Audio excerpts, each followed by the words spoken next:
Welcome, everybody, to the NHL Weekly Show on the Grueling Truth Sports Network. I am your host for the NHL Weekly Show, Mike Goodpaster. Right now, I'd like to welcome in my co-host, the NHL beat writer, Sam McGinnis. How you doing, Sam? I'm doing great.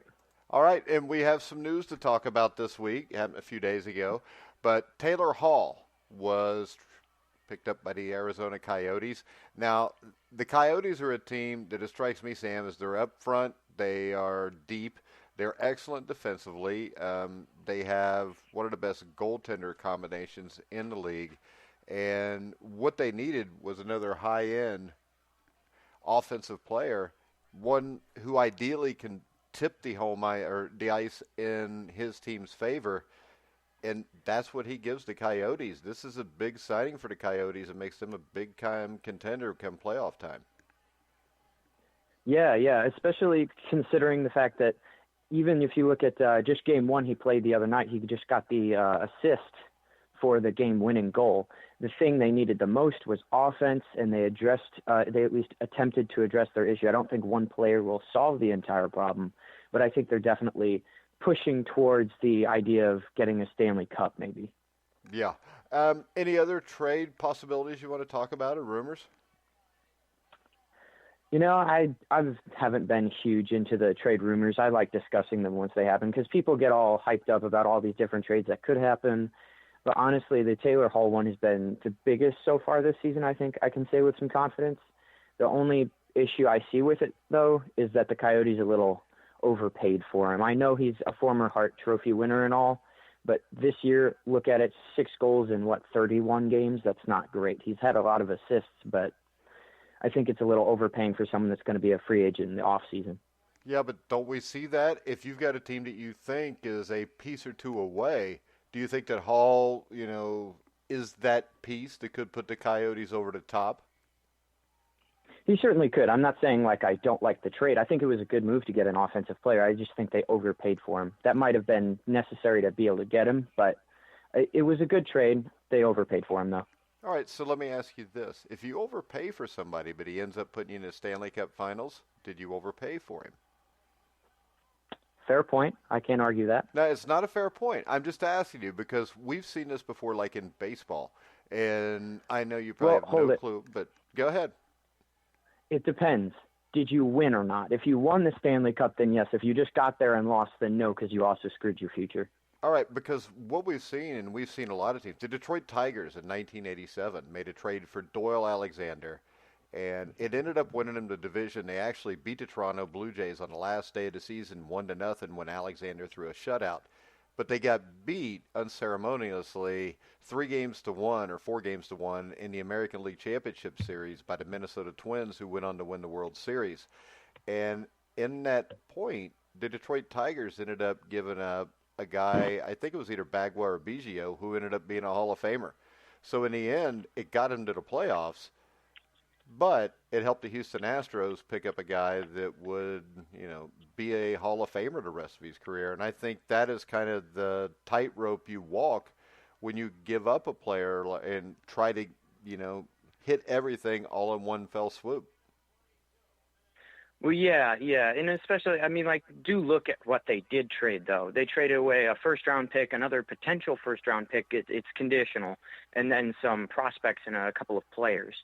That's a lot for a prospect and Taylor Hall, but it could be worth it. You can only see that in time. Well, and we saw it last year with Leonard and the Toronto Raptors.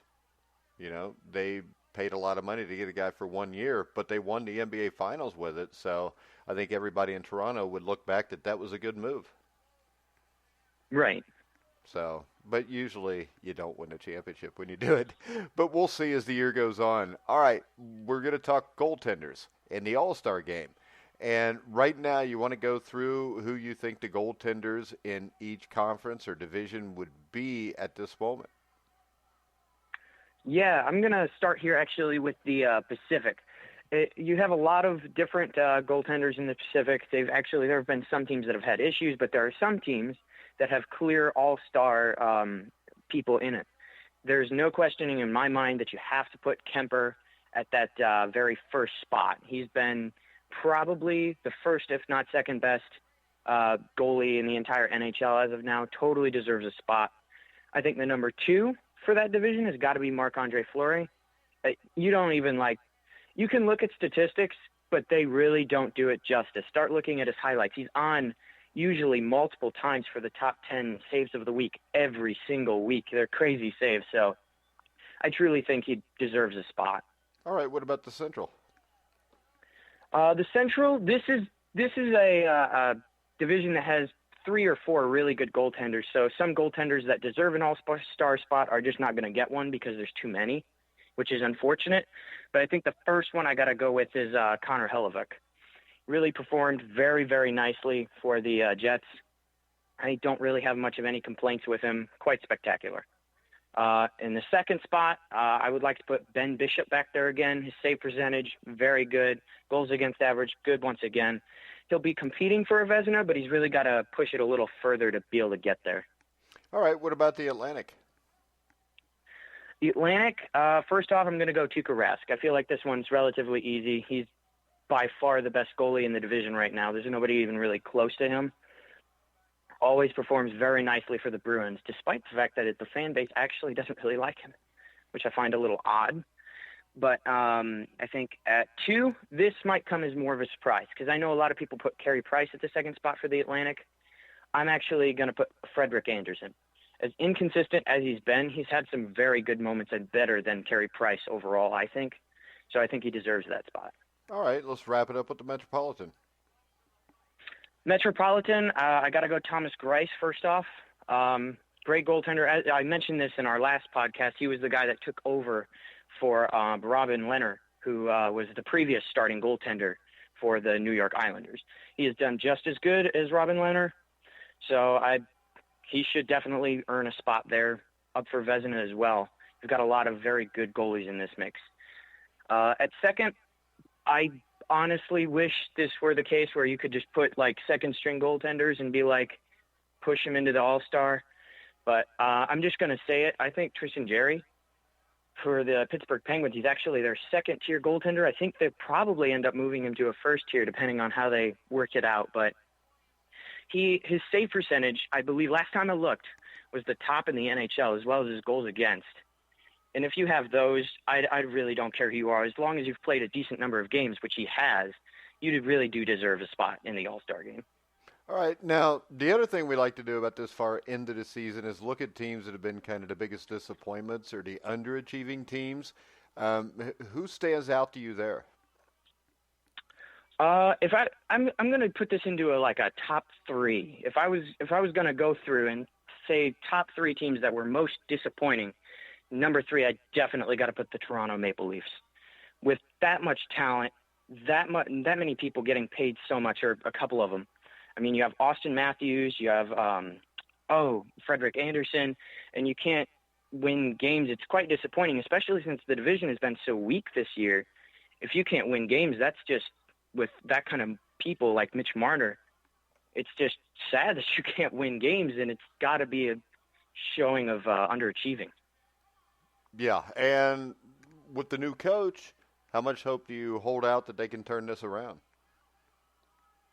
I mean, they've done okay. It hasn't been a major improvement, but it's been a slight improvement since the Mike Babcock left. So I don't hold out a ton of hope because this team just finds a way to underachieve most of the time. But I would say it is quite possible they could still get a playoff spot. All right. Who do you got next? Number 2, I got to put the Predators. This is also another embarrassing one, and I kind of saw this coming because consistent playoff choking, and they just would cut back every year in the number of rounds they would be able to make. The first year, of this whole thing is they went to the Stanley Cup, choked in the Stanley Cup. Then they got to the second round, choked in the second round. Got to the first round this last year, couldn't even beat the Stars. Now, granted, the Stars are underrated and a very good team, but still, as the division leader, you ought to be able to beat a team. This year, they bring in Matt Duchene. They did take away Pika Subban, so that wasn't great. But they should have been able to be definitely a very good competitor within their division, and they're not even close. They're second to last in their division in front of only the Blackhawks. So that's just some significant underachieving.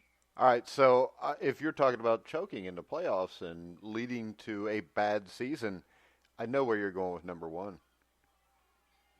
Yeah, I got to put the Tampa Bay Lightning. You want the whole people, all of them at the beginning of the year. NHL.com did their review of who they thought was going to win the Stanley Cup. And I believe out of 9 of them, all but 2 of them said the Lightning. I thought this was rather crazy because, as we talked about, they didn't recover from the 4-game loss to the Blue Jackets. And if you just looked at their faces after the end of the series, you could see that without a shadow of a doubt. I thought they would make the playoffs, which I guess I'm going to be wrong about that too, but I had no reason to believe they were going to go very far. And they've gone to the absolute worst you could go with all this talent. I mean, they have a former Vezina winner, Andrei Vasilevsky. They have Kucherov, Hart winner, Art Ross. And they have a former Norris winner. And they can't even get a playoff spot in their division. It's embarrassing. Yeah, and if we talk about playoffs, we're almost to the Christmas break. I think we're far enough in to talk about it because past history, usually around Christmas. Now, last year was not like this with the Blues, who kind of came out of nowhere, but kind of the playoffs, you kind of know which 10 or 11 teams have the best shot in each side, Eastern Conference and Western Conference. When we look at the Atlantic Division, you got the Bruins, I think, are at 49 points, the Sabres at 39. There's a bunch of teams between 37 and 39. I think it's pretty safe to assume the Bruins are probably going to win this conference. Who else do you think makes a run at the playoffs here? Because the Sabres look tough right now to me. And then you got teams like the Maple Leafs and Lightning who have the talent if they can get it together. But what do you look playoff-wise out of the Atlantic Division? I think I would actually end up putting the Panthers at number 2. I think the Sabres are decent in most categories, but I don't believe they're quite good enough to get that second spot. So I believe they could actually push right ahead of the Sabres, and I think for that third spot, it'll either be the Sabres or the Maple Leafs. I don't see the Lightning coming back this year, possibly next year, depending on how things go. But I don't believe that division will get a wild card either because the Metropolitan is just it's got so many points among so many teams. They'll take the 4th and 5th wild card. So as for wild cards, I don't think the Atlantic will be getting any of those. Yeah, and if you look at the Metropolitan Division, the Capitals have 53 points, the Islanders 46, the Hurricanes at 44, and then the Penguins at 44, Flyers at 41. My New York Rangers are at 36, so that's not looking good. So when we look at this, do you think the Capitals are safe in this division? It's pretty easily to say that they're safe. The real question with the Capitals doesn't really come during the regular season, but postseason, because they won the really Stanley good Cup, postseason. though, 2 years ago. Yes, but here's the thing: is they reverted right back to what they were in years past. This last year during the playoffs. So unless they can win a round or two in the playoffs, it's going to be a little skeptical again. Oh, come on, Sam. They won it all 2 years ago. You can't really consider them chokers anymore. I mean, I don't know. Sometimes teams, it would be hard for me. If you did it one time and won a Stanley Cup, but for the next 5 years choked away playoffs, I'd still call you chokers. Why? It was just the one year that you I wouldn't care weren't. if you called me a choker. You're a Detroit Lions fan, Sam. If they won the Super Bowl... No, we don't get into situations to be able to choke. Yeah, but the thing... Okay. Yeah, you do. You have. You made the playoffs against Dallas. You made the playoffs at Seattle a couple years ago. But I think once a team hasn't choked, maybe they're just not good enough the other years. Yeah, maybe. And when we look at the Islanders, Hurricanes, Penguins, Flyers, do you think they're all pretty safe, or do you think somebody could jump up and get them?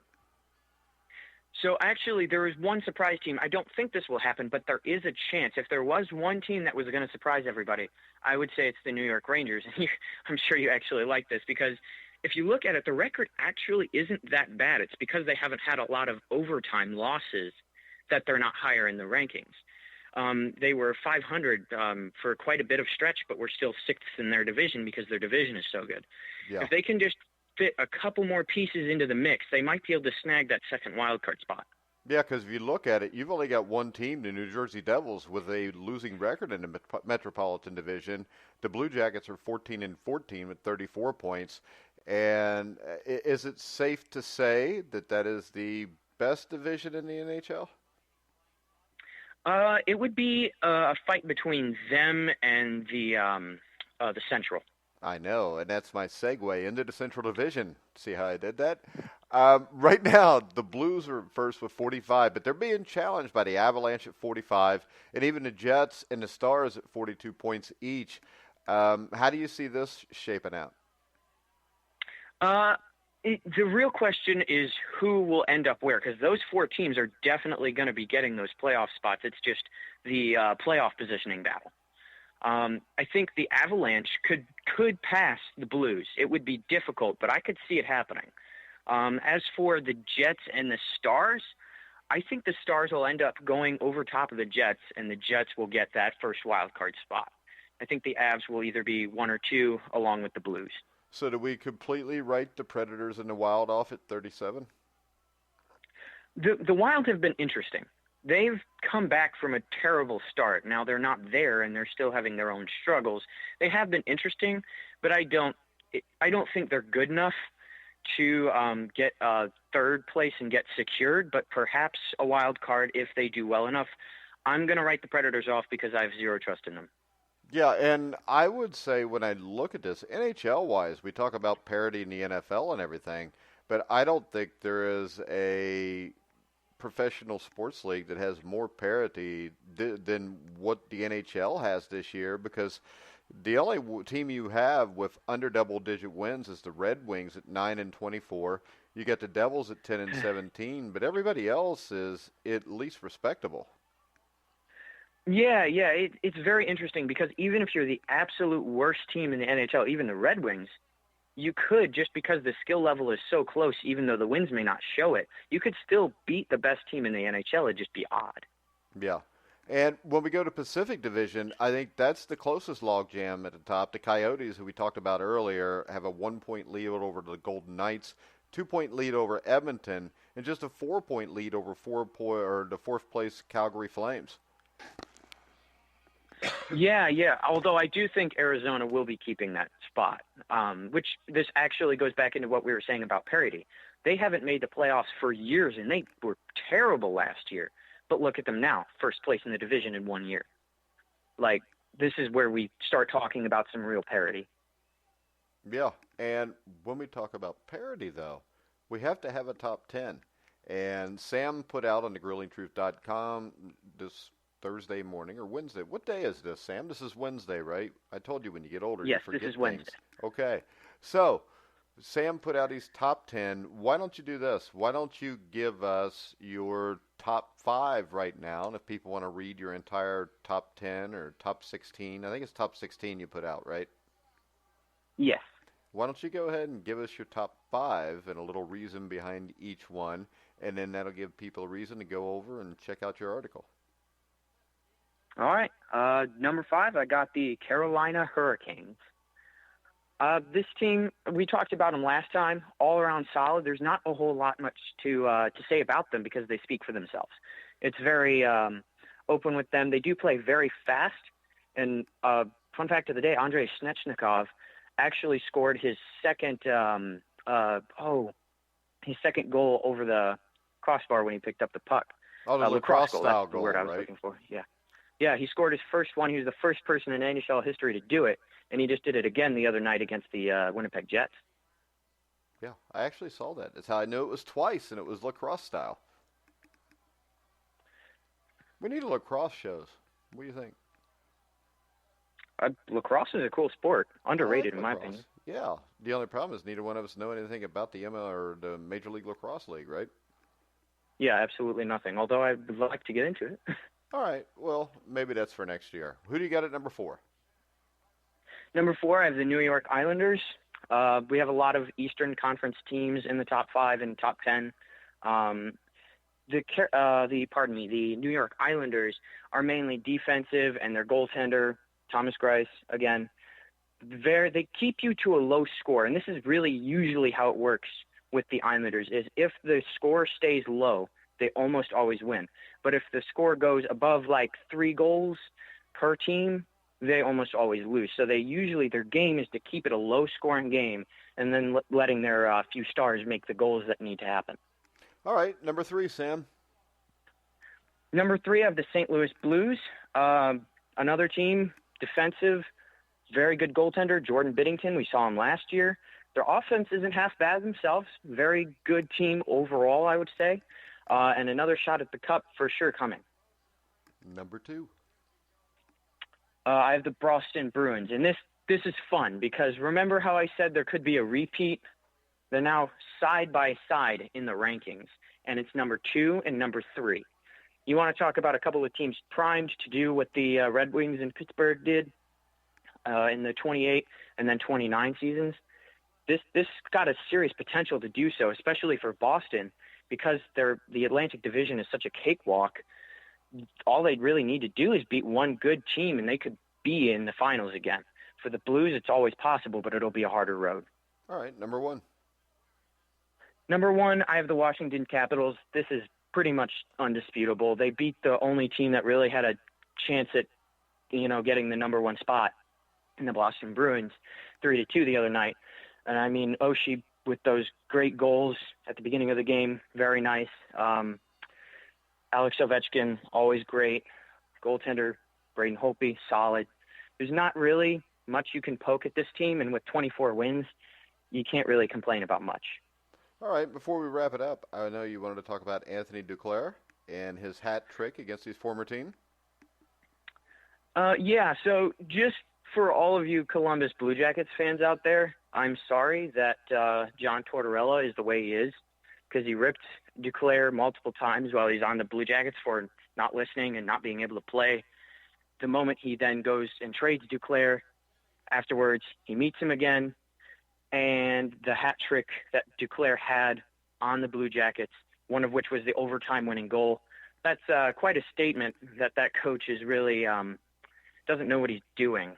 Because if you take a player with that kind of talent and waste him and then trade him, insult him, and then he comes back and does that to your team, I mean, I would start thinking about firing John Tortorella for things like that. Oh, that's mean. He won you guys a couple playoff series last year. And how about this? How's Anthony Duclair played all season? Is this a anomaly, or is it something that happens often where he plays this well?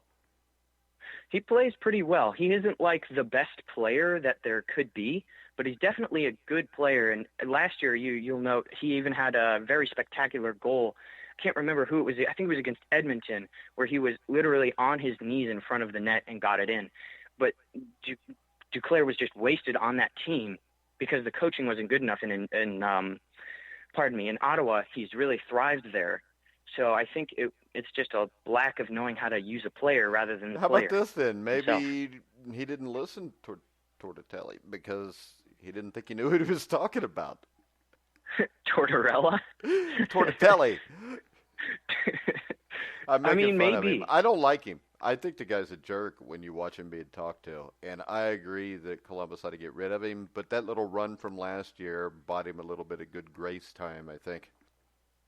Well, yeah, it was really his last. He was going to get fired if he did not win a playoff series that year, and he knew it, and that's why he went all in, but he kind of screwed the franchise in the process. Yeah, and we talked about that earlier on this show when it worked out where they win a couple playoff series, but in the long run, is it worth it to win 2 playoff series if you destroy your franchise for the next 5 years? Yeah, no. I mean, for only beating one team and then losing to the Bruins in the second round, really, that's not worth like the next 5 to 10 years of your franchise being wasted. Yeah, it was just one series. They lost Game 7, didn't they? They lost Game 6. Game 6. Yeah, they were up 2-0, right? I believe they started. It was. I don't remember exactly what the. No, wait. I think they rotated wins, and then you got Game 5 was where serve was broke, or Game 6. But still, well, yeah, actually, the Blue Jackets during that series played good. They were just outmatched. Yeah, the Bruins are really good. Anything else before we wrap it up, Sam? No, that was good. I enjoyed it. Sam, that's when you're supposed to say, yeah, my Twitter account, I can now remember. Oh, yes. So I actually changed it so it's easier to remember. It's at SamuelMcG22. All right, so make sure you guys go to @SamuelMcG22, and you can follow The Grueling Truth @GruelingTruth. We'll be back next Wednesday. Good, or what day is this right now? This is the 18th. I don't think we could do next Wednesday because that's Christmas. Yeah. Well, you're not 5. It's not like you're getting up in the morning excited to unwrap presents, are you, Sam? No, I just think my parents wanted me to do stuff that day with them because they have a friend coming over. I think my wife wants me to hang out with the grandkids and the kids also. You want to do it the day after Christmas, or do you want to do it Monday, or what do you want to do? I'll look at my schedule and get back to you. Oh, I don't know exactly how. Sam is, important enough that he's got to look at his schedule and get back to me, guys. But that's all right. True. I mean, I'm getting busier, man. I'm just giving you a hard time. Make sure you go check out Sam's NHL Power Rankings on thegruelingtruth.com. You can follow The Grueling Truth on Twitter @GruelingTruth. And you can hear all of our shows anywhere you find podcasts, including Spotify, iHeartRadio, iTunes, TuneIn, Spreaker, Stitcher, YouTube. So for now, for Sam McGinnis, I'm Mike Goodpaster. You've been listening to The Grueling Truth, where the legends speak.